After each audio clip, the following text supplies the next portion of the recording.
And then the Cavs sweep the Heat, beating them 138-83 in the final game. You never left, Stat. I never left. The Cavs outscored the Heat by 122 points in their 4-game sweep, the largest margin in NBA history. Mase, what should be the Heat's What should be the Heat's next steps, and how did you feel about this whole series? You tell us, Stat. You never left. I never left, but I didn't say we were doing well. And you never left, so you there when it's up and when it's down, huh? That's what being a fan of a team is. You don't leave when they play bad. Okay. I don't think you know what that is. Where's Triple J at? You still not in playing contact? well. He's not playing well. You know where he's at? Miami, not playing well. I haven't heard you bring him up all season. I didn't know if he was still alive. Put people's flaws on blast, but yeah. Oh, he got flaws now. He's not playing good.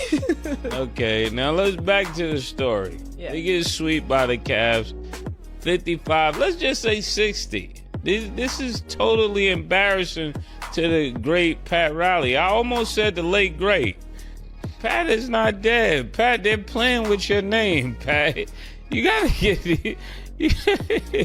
you gotta do what they used to do down there in Duke. I recognize why Duke used to win so much.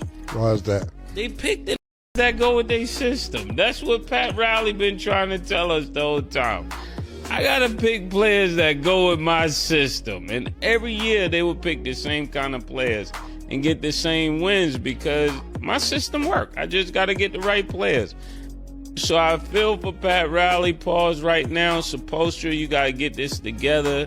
This is not back in the days no more, my just like we was telling Ja, we appreciated what you did when y'all said not 1, not 2, not 3, not 4, not 5 championships. But come on, my nigga. We understand the whole Latino vibe. We understand, you know.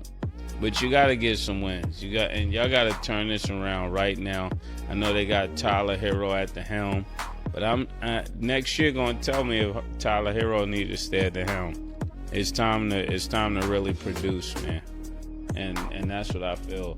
But I'm excited about Cleveland. If Cleveland wins, you know, continue to win, it will be real interesting to see Cleveland win a championship in the post LeBron era. That would I think Dan Gilbert would like nothing better than to win a championship and hold that trophy up and let y'all know I did it. He can go off in the sunset after Dan Gilbert win the championship. And I think they got a pretty good chance.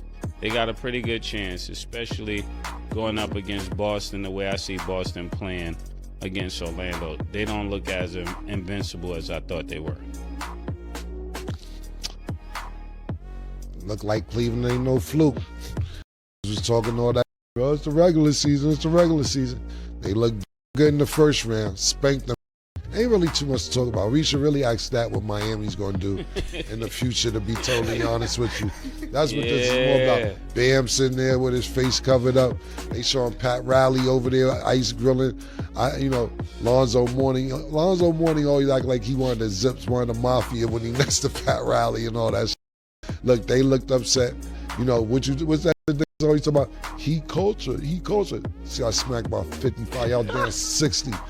I feel what Cam and Mase are saying about the Heat right now. Getting swept by Cleveland and losing by 60 points is embarrassing. This was down 60. This Heat culture, I can't wait till Pat Riley exit post-interview. You know, at the end of the year, Pat Riley does his one interview. That's kind of what pissed Jimmy Butler off last year, saying Jimmy shouldn't be talking, he wasn't playing, and Tyler here. He goes off on Pat Riley.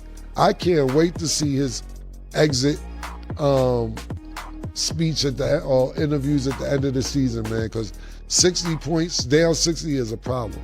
Just think about this, right? The Heat, let me see, they had 83 points. The bench for Cleveland has 75 points. 76, 75 points. This is the bench.